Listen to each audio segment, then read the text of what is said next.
Bismillahirrahmanirrahim. Assalamualaikum warahmatullahi wabarakatuh. Kita masuk ke pertemuan kelima untuk teknologi dan mekanika bahan. Sebelumnya kita sudah membahas tentang kristal ya, tentang arah kristal, terus arah bidang kristal, terus kemudian kita sedikit membahas tentang indeks Miller terkait dengan arah kristal, terkait juga dengan indeks Miller, densitas kristalin ya pekan lalu, dan saya tunggu tugasnya untuk yang densitas kristalin di classroom. Nah, kali ini kita akan sedikit membahas tentang difusi, proses difusi yang terjadi pada kristal itu sendiri.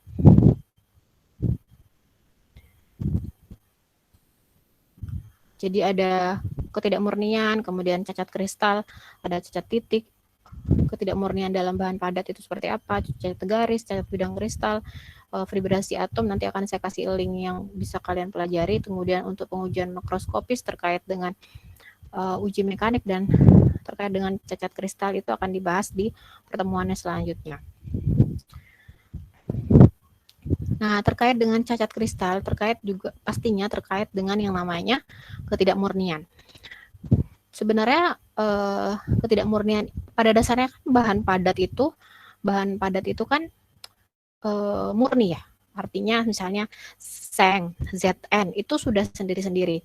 Jadi padatan seng, kemudian padatan tembaga itu sudah sendiri-sendiri. Cuma kadangkala kita sifatnya kan masing-masing ya. Seng sifatnya seng punya sifat seperti ini bla bla bla bla. Tembaga punya sifat seperti ini bla bla bla bla dengan segala kelebihan dan kekurangannya. Ya, kita di lapangan itu membutuhkan gabungan dari kedua sifat tersebut gitu. Jadi gimana caranya? Jadinya dibuatlah paduan dari kedua logam tersebut sehingga pada akhirnya logam yang awalnya murni seng saja akhirnya bercampur dengan tembaga misalnya sehingga jadi tidak murni lagi. Nah, itulah yang namanya mekanisme ketidakmurnian. Jadi ketidakmurnian itu sengaja dibikin untuk mendapatkan sifat yang diinginkan, sifat dari padatan agar kita bisa mendapatkan sifat yang diinginkan lah dari padatan tersebut. Ketidakmurnian. Jadi mekanisme pembentukan ketidakmurnian ini dalam bahan padat akibat terdapatnya atom yang tidak sejenis dalam bahan padat dengan konsentrasi tertentu. Jadi yang biasanya misalnya seng saja ketambahan tembaga, yang tentunya kita masukkan tembaga itu dengan tujuan ingin mendapatkan sifat baik yang ada dalam tembaga agar masuk ke dalam sengnya, seperti itu. Nah, ketidakmurnian suatu bahan dilakukan dengan tujuan untuk memperbaiki sifat mekanik atau sifat listriknya. Nah, sebentar ya. Sebentar saja, oke? Oke. Lihat Upin dulu ya. Lihat Upin dulu sama... Berarti Kak Umi ke kampus aja deh. Mau? Nanti mau ngaji, kan?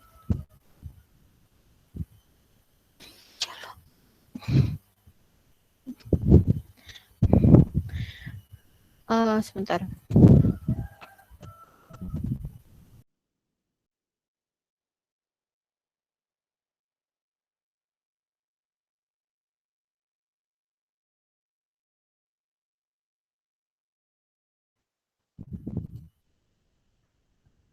Nah, ketidakmurnian ini dilakukan untuk mendapatkan tujuan tadi, memperbaiki sifat mekanik atau sifat listrik.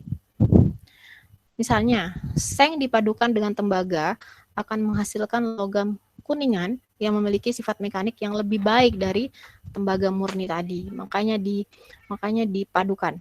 Kemudian yang kedua contohnya silikon murni.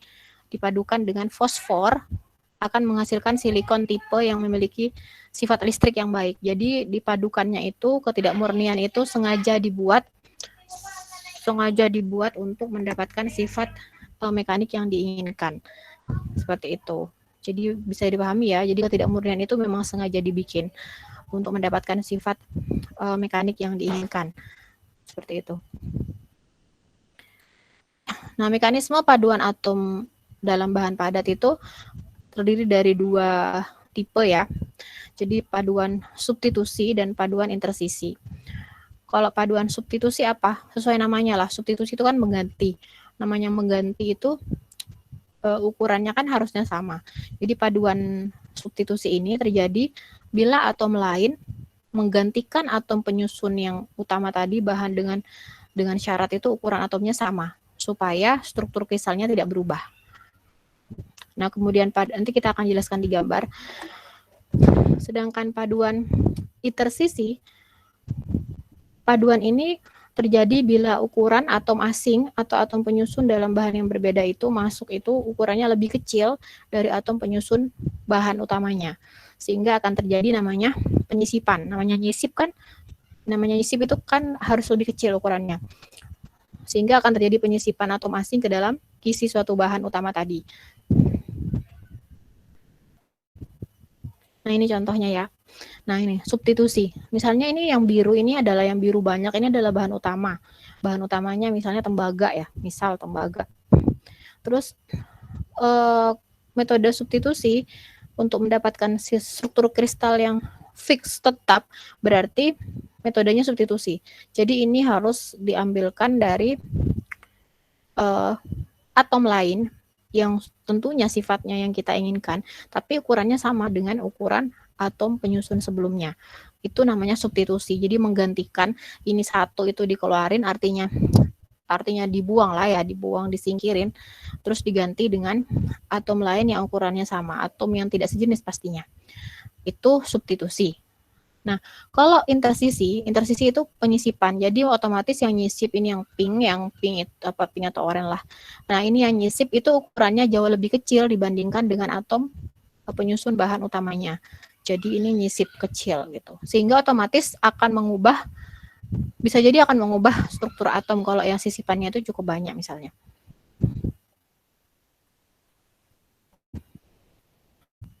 Nah, gak banyak sih yang disampaikan terkait dengan cacat kristal ini. Cacat kristal ini terjadi dalam suatu bahan yang mempengaruhi sifat fisik tertentu seperti sifat mekanik atau sifat listrik. Jadi ketidakmurnian tadi tuh loh, ketidakmurnian yang kita inginkan tadi, kita lakukan proses secara apa ya? Secara kimiawi. Kemudian ternyata pada prosesnya itu terjadi kegagalan lah, apa ya? Bukan kegagalan. Namanya kita manusia tidak bisa rencana yang kita lakukan apalagi berkaitan sama sifatnya yang mikroskopis itu tidak bisa sempurna gitu ya, sehingga di situ kadang ada cacat-cacat lah. Nah, itu yang namanya cacat yang membentuk cacat kristal.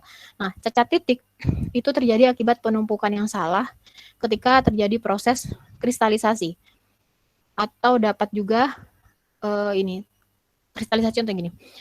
Kita misalnya menginginkan otomatis kalau mau memadukan bahan padatan itu kan kita panasin dulu, kita lelehin dulu, baru kita campur dengan bahan yang kita inginkan. Kemudian kita lakukan proses pendinginan untuk agar terbentuk rekristalisasi agar terbentuk kristal yang baru dengan susunan tentunya yang baru juga, yang gabungan tadi. Nah, ketika proses kristalisasi itu ada yang metodenya pendinginannya itu terjadi secara mendadak, ada yang terjadi secara perlahan-lahan proses pendinginannya. Nah, itu akan mempengaruhi juga terkait dengan penumpukan kristal-kristalnya sudah sesuai enggak gitu. Nah, cacat titik itu akibat terjadi penumpukan yang salah tadi. Nah, itu faktor cacat titik tadi. Bisa jadi karena mungkin suhunya waktu pendinginan kurang tepat, misalnya harusnya dia didinginkan mendadak pada suhu misalnya pada suhu 80 derajat dia harus didinginkan mendadak misalnya. Ternyata cuma kurang 8 derajat atau kelebihan 8 derajat, itu kan bisa mempengaruhi faktor tumpukan. Intinya gini loh, kalau misalnya ibaratnya kalau di film-film itu berhenti mendadak gitu ya, didinginkan mendadak kan berarti berhenti mendadak, beku mendadak. Nah, itu kan posisinya belum rapi, misalnya posisinya belum sesuai dengan yang diinginkan, sudah langsung beku, kan langsung berhenti mendadak. Nah, itu kadang kan tidak sesuai dengan yang diinginkan. Itu bisa terjadi cacat titik dari kesalahan penumpukan saat kristalisasi.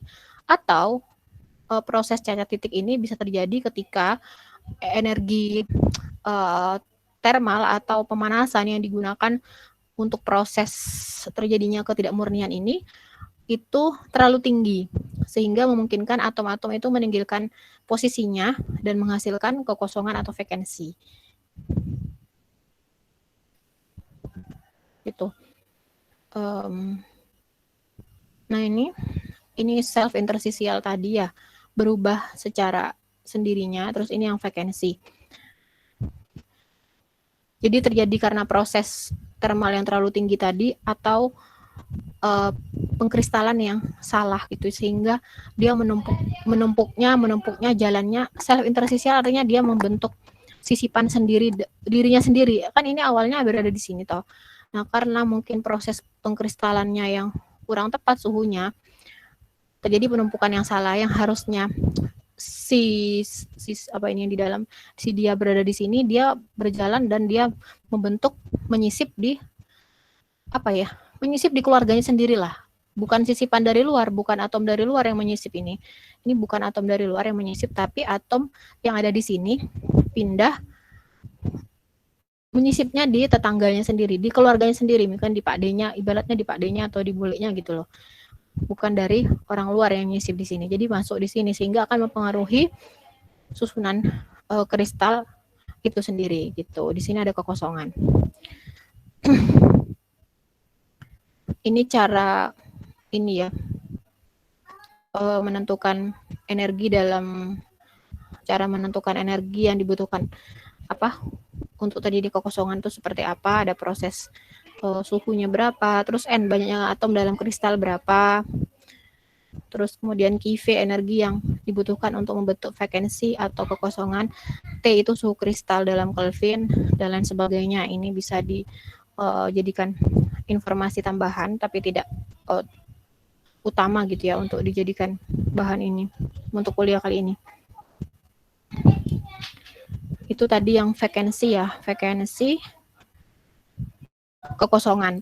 Sudah dipahami ya prosesnya tadi seperti apa penyebabnya. Jadi bisa karena penumpukan yang salah ketika terjadi proses kristalisasi, atau bisa terjadi akibat thermal yang terlalu tinggi sehingga atom-atom itu meninggalkan posisinya dan menghasilkan kekosongan atau vacancy. Ini contoh ya. Kekosongan, contoh kekosongan ini seperti ini. Ini kekosongan tunggal. Jadi kekosongannya itu hanya di dalam satu isi kristal, dalam satu kristal itu hanya satu tempat yang terjadi kekosongan. Nah, kemudian ada yang kalau ini pasangan ion, kekosongan pasangan ion itu cacat Schottky namanya, terjadi pada senyawa yang harusnya mempunyai keseimbangan muatan. Ini kalau ini kan tidak perlu keseimbangan muatan. Beberapa senyawa tidak perlu keseimbangan muatan pada kristal padat. Positif-positif, negatifnya kan kemana-mana. Nah, pada beberapa kristal itu perlu paduan yang besar dan kecil ini loh. Nah, kalau misalnya mereka harusnya seimbang, artinya harus ada pasangannya di situ yang menempel terus kemana-mana, artinya tidak bisa berpindah-pindah. Kemudian ternyata pasangan itu kan pergi kemana-mana. Nah, ketika pasangan itu pergi ke tempat lain, terjadilah kekosongan pasangan atau yang disebut dengan cacat Schottky itu tadi. Nah, kekosongan tunggal atau kekosongan pasangan ion dapat mempercepat difusi atom. Difusi atom itu pergerakan ya, pergerakan atom, dan itu biasanya pergerakan itu terjadi secara stabil, terus terjadi namanya difusi atom atau difusi molekul. Nah, di dalam difusi molekul ada difusi atom. Pergerakan itu terus terjadi. Nah, kalau misalnya ada ruang kosong kan otomatis difusinya berlangsung lebih cepat. Beda kalau misalnya susunannya itu rapat, fix, padat, rapi, dia akan susah untuk berdifusi atau bergerak, melakukan vibrasi. Difusi itu minggu depan akan kita bahas lah terkait dengan difusi ya. Kalau pergerakan itu vibrasi, yang saya maksud vibrasi. Nah, untuk difusi atom akan kita bahas di pertemuan minggu depan terkait dengan difusi dalam kristal. Mirip sih sebenarnya dengan ini. Cuma tadi itu diawali biasanya dengan vibrasi dulu kan, vibrasi itu selalu ada vibrasi. Nah, kalau difusi itu pergerakan atom, pindah atom dari kerapatan yang seperti apa ke kerapatan yang seperti apa. Nah, itu kalau misalnya terjadi kekosongan, itu akan mempercepat terjadinya difusi atom ini. Nah, ini cacat sisipan ya, contoh cacat sisipan. Cacat ini terjadi pada kristal yang memiliki faktor tumpukan rendah. Cacat sisipan dapat mengakibatkan distorsi atom. Kita sudah mempelajari bagaimana cara menghitung faktor tumpukan ya kemarin, APF vektor itu. Nah, silakan dipelajari, benar-benar dipelajari. Itu yang akan jelas akan masuk ke cara menghitung APF vektor, itu jelas akan masuk ke dalam UTS pasti. Yang papat tuh namanya, yang mempunyai APF vektor rendah itu cenderung mengalami cacat sisipan biasanya. Kalau cacat Frankel, cacat kristal akibat perpindahan ion dari kisi ke tempat sisipan. Jadi dalam satu kisi itu ada ruang kosong, dia masuk ke situ. Itu hanya istilah-istilah saja, yang pasti proses cacat itu pada intinya cacat kristal itu terjadi karena pada proses penentukan atau pembentukan ketidakmurnian kristal itu terjadi entah itu kelebihan suhu atau salah tumpukan kristal sehingga sifat yang diinginkan itu ada miss sedikit gitu, ada titik celah sedikit yang tidak diinginkan lah, itu yang cacat akhirnya menyebabkan cacat kristalnya tidak sempurna gitu. Cacat kristal namanya mengubah dari yang sudah ada kemudian ditambah-tambah, dipoles-poles, itu pasti ada ketidaksempurnaan. Kemudian ada dislokasi garis atau pergeseran yang terjadi secara bukan cuma satu atau dua atom tapi sampai membentuk garis atau bahkan sampai bidang. Jadi ini contohnya ya, kalau ini dalam garis, terus kalau ini sudah dalam bentuk bidang. Jadi dari ABCD bergeser ke arah AB. Jadi pergeserannya itu sudah pergeseran kayak kalau dalam satu kampung yang pindah rumah itu bukan cuma satu orang, tapi satu rumah gitu pindah, atau dua rumah yang pindah. Nah itu ibaratnya seperti itu, bukan cuma satu orang yang kuliah pindah rumah, tapi sekeluarga ikut semua gitu, karena satu anak kuliah pindah ke Malang, semuanya satu keluarga ikut pindah misalnya gitu. Itu ya contohnya dislokasi screw namanya. Screw terjadi antara dua bidang kisi yang bersebelahan bergeser secara mendatar seperti pada tampak gambar C tadi ini. Itu terus ke arah AB, dan dislokasi mudah terjadi ketika deformasi. Nanti terkait dengan sifat-sifat mekanik, ada deformasi plastis dan lain sebagainya akan dibahas di pertemuan setelah pertemuan minggu depan, itu pertemuan difusi. Mungkin untuk mempercepat kan harusnya pertemuan ke-6 itu adalah pekan ini, nanti akan saya share materinya, kemungkinan itu hari Sabtu ya pertemuan ke-6-nya. Terkait dengan difusi, baru minggu depan langsung bisa pertemuan ke-7 tentang sifat mekanik bahan, baru setelah itu UTS. Kemungkinan tentang uji mekanik bahan, terkait dengan uji mekanik bahan itu bisa saya jelaskan setelah UTS gitu. Karena untuk membahas yang sifat mekanik bahan kita insya Allah perlu pertemuan 2 kali. Jadi pertemuan ke-6 minggu ini insya Allah akan saya share terkait dengan difusi atom, difusi pada proses difusi, terus kemudian pertemuan ke-7 tentang sifat mekanik bahan, dan ke-8 juga sifat mekanik bahan gitu. Baru yang ke-9 tentang uji mekanik, terkait uji pengiring bahan itu seperti apa sih gitu yang bisa dilakukan. Nah, di classroom nanti akan saya share contoh proses vibrasi, ya vibrasi dalam proses terjadinya cacat kristal. Terus di dalam bahan kristal itu terjadi yang namanya vibrasi molekul, dan juga ada otomatis di dalam vibrasi molekul, ketika ada vibrasi molekul pastinya juga ada vibrasi atom yang menjadi penyusun dari molekul itu. Nanti YouTube, ada referensi YouTube yang bisa kalian lihat, cuma nggak usah fokus ke perhitungannya, fokus aja ke pergerakan vibrasinya seperti apa. Nanti bisa kalian lihat ya, ada link yang saya kirim di classroom. Oke, silakan disimak baik-baik materinya, dipelajari baik-baik. Insya Allah tidak susah untuk memahami ini. Yang perlu kalian pahami betul, apalagi yang kemarin tidak hadir di kuliah luring, itu yang terkait dengan APF vektor itu ya, harus benar-benar dipahami. Kalau ini lihat dan mendengarkan, insya Allah bisa kalian memahaminya. Insya Allah itu yang bisa saya sampaikan. Lakum rabbik fala takunanna minal mumtarin. Wassalamualaikum warahmatullahi wabarakatuh.